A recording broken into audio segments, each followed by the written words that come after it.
Nós somos o grupo 1, vamos apresentar sobre a liderança e eu vou iniciar falando em questão dos princípios fundamentais e valores de um líder. Um líder ele precisa, primeiramente, passar uma linguagem corporal de autoconfiança.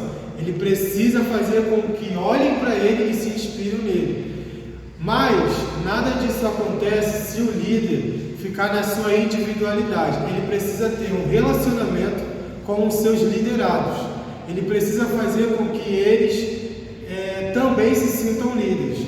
Como? Como eu vou estimular a pessoa também a ser um líder? Escutar a opinião dela, ver como ela encara seus desafios, dar conselhos, fazer com que ela se enxergue e se valorize, buscando o seu melhor potencial, equilibrando defeitos e qualidades. Esses são os princípios de um líder.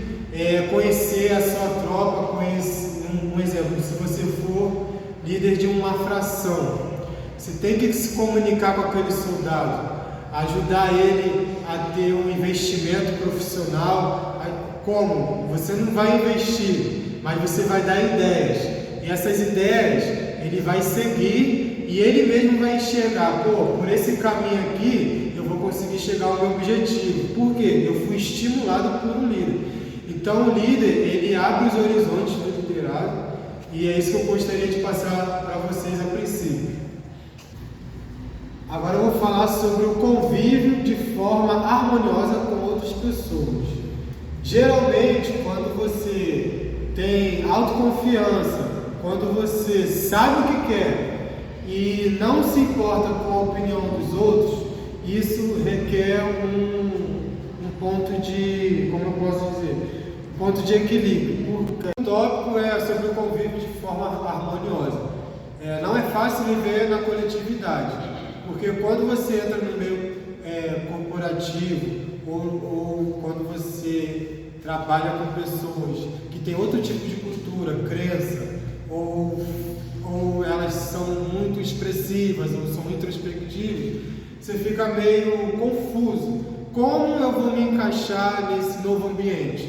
Como eu vou ser enxergado pelas pessoas? Porque existe a forma como a gente quer ser visto e a forma como as pessoas nos veem e a forma de como realmente somos vistos. Para isso, você requer uma análise do seu comportamento. Às vezes as pessoas se vitimizam, achando que está todo mundo contra ela. Ou as pessoas atacam mesmo, não quer saber. Sendo que nós somos antagonistas, nós não somos nem mocinhos e nem vilões. Temos a nossa personalidade e, porém, nem todos vão de acordo com ela. Da mesma forma que você acha estranho quem acorda gritando, berrando, falando alto, ou quem acorda e já fica na dele, não quer dar bom dia, não quer falar nada. Conviver de forma harmoniosa é você saber se habituar. Nós, seres humanos, temos uma capacidade de se adaptar ao meio. Então, como você vai trazer uma harmonia para aquele ambiente, para você também se sentir bem e para você conviver bem? Isso requer dias de autoanálise. As pessoas acham isso muito chato, você analisar o seu exterior com o seu interior. Mas o que eu estou tentando dizer é que viver de uma forma harmoniosa é de dentro para fora. Primeiro você precisa ter uma harmonia interna para você externar isso convivendo com os seus parceiros. Oi, meu nome é Xavier e hoje eu vou comentar um pouco sobre liderança servidora, motivação através da serventia. Um líder, ele precisa saber lidar com a tropa. E quando eu comento sobre isso, eu não falo somente na situação de ser autoridade. O líder precisa ter empatia e humildade sobre os seus subordinados. O líder é aquele que numa situação de guerra ou de alguma missão, mesmo que ele saiba que seus subordinados respeitarão todas as ações e atitudes que ele puser, ele saberá que terá lealdade. Porque um verdadeiro líder é aquele que consegue enxergar a sua tropa como um todo. É aquele que consegue ter empatia sobre o problema dos seus subordinados. É aquele que consegue enxergar os pontos positivos e negativos da sua tropa. O verdadeiro líder é aquele que sabe que sempre poderá contar com todas as pessoas que estarão com ele. O verdadeiro líder é aquele que consegue enxergar a particularidade de cada um e ao mesmo tempo consegue influenciar com todas as atitudes que ele provém aos seus comandados. Boa noite, sou o Lucas Silva e vou fazer a apresentação dos velhos versos e dos novos paradigmas de liderança. Existem dois tipos de paradigmas, uns que podem salvar vidas e alguns paradigmas que devem ser quebrados. Desde criança, nós convivemos com paradigmas. Nós já nascemos com alguns tipos de paradigmas. Desde a limitação que seus pais te impõem sem que eles percebam. Quando você faz alguma besteira, eles na mesma hora te repreendem, ou quando você faz alguma coisa boa, eles vão lá e te elogiam, mas sem te dar, muitas das vezes, um certo caminho. E a gente vai crescendo com isso. Só que esses tipos de paradigmas, eles podem te limitar. E pessoas extraordinárias quebram paradigmas. A história remonta muitos desses heróis que quebraram certos paradigmas. Na nossa parte de saúde também, que a maioria era homem que trabalhava nessa área, e hoje em dia a grande maioria de mulher voto. Tinha gente que não podia votar, teve gente que foi atrás para quebrar esses paradigmas e acabar com essa parte que meio que segurava a nossa evolução como sociedade. A quebra de paradigma pode ser boa, mas alguns paradigmas também podem ser bons também. E para finalizar, quero deixar claro que nossos paradigmas podem salvar vidas, mas quando usados adequadamente, mas podem ser perigosos se a gente não usar eles de maneira correta. Eu volto a falar dessa vez do amor ágape e da sua influência na liderança. O amor ágape se traduz no auto-sacrifício em prol do outro. Nós temos exemplos como Jesus Cristo, Gandhi, exemplos mais variados. Eu me sacrificar para que o outro conviva bem, para que o outro viva bem, para que a gente consiga ter uma sociedade melhor. O amor ágape, ele tem alguns conceitos de liderança, do próprio sacrifício, da ajuda ao próximo. Basicamente o amor. Você encontrar o amor em você para você poder servir o próximo, que é a maior forma de amor que alguns exemplos podem não ser tão bem identificados, mas a gente consegue olhar o próximo, o seu companheiro do lado, e amar ele com um simples gesto. Ele está com sede, você dá uma água. Às vezes o amor não é escrito em palavras, gestos e atitudes. E essa parte que traduz a liderança do amor ágape, servir ao próximo, ser um ser que se sacrifica para o outro. Eu sou a aluna Bianca Machado e eu vou falar sobre o verdadeiro propósito de um líder.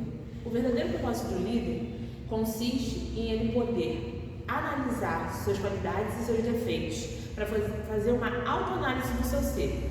A partir dessa autoanálise, a gente vai poder ter um crescimento de inteligência, um crescimento de autoconhecimento emocional e pessoal. E dessa forma, conhecendo o próprio ser, o líder se conhecendo, ele pode usar essas qualidades ou defeitos para influenciar os seus subordinados, de forma que ele vai se tornar muito mais humilde, muito mais consciente do ser e da individualidade de cada um. Assim, ele vai conseguir chegar aos seus subordinados e tratar eles com a individualidade que eles têm. Apesar de nós vivermos aqui no Exército como uma unidade, tudo bem uniforme, nós temos que enxergar o indivíduo que está lá no meio do pelotão, está lá no meio do equipamento, enxergar ele como uma pessoa que ele é. E esse é o verdadeiro propósito do líder. Ele tem que enxergar a particularidade dentro de toda uma unidade que é feita dentro do Exército. Contra ele. Sua vida estava em crise, mas o motivo de tudo isso é que John não estava sabendo exercer seus papéis como líder. Para mudar sua vida de uma vez por todas, John foi levado, contra sua vontade, a um lindo mosteiro na beira do lago Michigan, onde conheceu o monge Simeão. um lendário executivo que veio lhe ensinar os princípios mais valiosos sobre a liderança. A primeira coisa que precisamos entender é que sempre que duas ou mais pessoas se reúnem com alguma finalidade, há a oportunidade de se exercer liderança. Você pode liderar a sua família, sua equipe de trabalho, um grupo de voluntários, um time, uma sala de aula e muitas outras situações. Basicamente, a liderança é a habilidade de influenciar pessoas a desempenharem seu trabalho da melhor forma possível, visando atingir determinados objetivos para o bem comum. Assim como outras habilidades, você não nasce sabendo praticar a liderança, mas qualquer pessoa que queira pode aprendê-la e desenvolvê-la. Basicamente, esse tipo de influência é exercida de duas formas distintas, por poder e por autoridade. Quando falamos de poder, falamos em forçar ou coagir alguém a atender à sua vontade, por conta da sua posição ou força, mesmo que a pessoa prefira não fazer. Já a autoridade é a habilidade de levar pessoas a fazerem de boa vontade o que você quer por causa da sua influência pessoal. Não é preciso muito esforço para exercer o poder.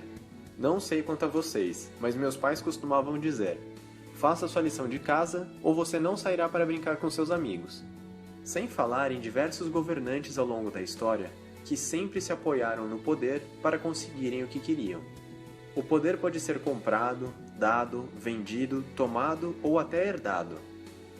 Por outro lado, a autoridade requer um conjunto especial de habilidades. Ela é adquirida por meio de um processo longo que diz respeito a quem você é como pessoa, ao seu caráter e à influência que exerce sobre os outros, mesmo sem estar em uma posição de poder. Por exemplo, vou fazer esta tarefa da melhor maneira possível porque foi ele quem me pediu. Mas agora você deve estar se perguntando: se das duas maneiras é possível conseguir o que se quer, por que não optar pela maneira mais fácil, pelo poder? Bom, Oi, eu sou a aluna Raiane do curso de saúde e para finalizar o nosso trabalho, eu vou falar sobre como influenciar as equipes. Um líder, a partir do momento que ele tem os seus subordinados, os seus liderados, ele tem dois pontos, duas perspectivas para observar: a parte do poder e a parte da autoridade. Um bom líder tem autoridade a partir do momento que ele tem uma postura, tem uma decisão e os seus subordinados sabem acatar e sabem levar em consideração o momento em que o líder pontua: essa é a postura correta, não, essa não é a postura adequada. Porém, o líder tem que saber também o momento em que ele pode cobrar e o momento em que ele tem que retroceder. Essa foi a apresentação do Grupo de Saúde, que usou como embasamento teórico o livro O Monge Executivo e o Manual de Liderança do Exército. Não é ideal que ele utilize o seu poder para poder decidir de forma que seja subjetiva. Ele analisa a situação como um todo e ele verifica o que é melhor, no caso, no meio militar, o que é melhor para o comando, para o geral, mas vendo as particularidades de cada um. Um bom líder, ele é seguido pelo exemplo. Então, se ele quer que a sua equipe trabalhe melhor, que haja da maneira correta, que não execute um serviço de forma ruim, ele presta o exemplo. Ele executa de forma correta e mostra como é o esperado, como é o aceitável, para que os seus subordinados realizem da mesma forma, ainda que ele não esteja presente.